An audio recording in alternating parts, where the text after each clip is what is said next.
everyone. So we just got back from the Water World show at Sentosa Island in Singapore. And wow, we have to tell you about it. If you are ever in Singapore, this is a must see. First off, the stunts are absolutely insane. We are talking high flying acrobatics, crazy jet ski tricks, and some wildfire explosions that had us on the edge of our seat. The performers are super talented. It's like they're straight out of an action movie. And let's talk about the set design for a sec. It's this massive water-filled arena that really makes you feel like you're in the middle of a thrilling adventure. The whole vibe is just so immersive. You can feel the splash from the water effects. So if you don't want to get wet, maybe sit a little further back. The storyline is fun too.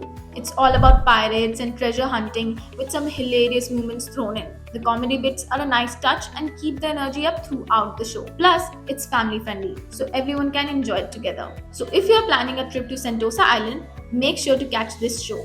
It's a total blast and honestly one of the highlights of our trip. Trust us, you won't regret it.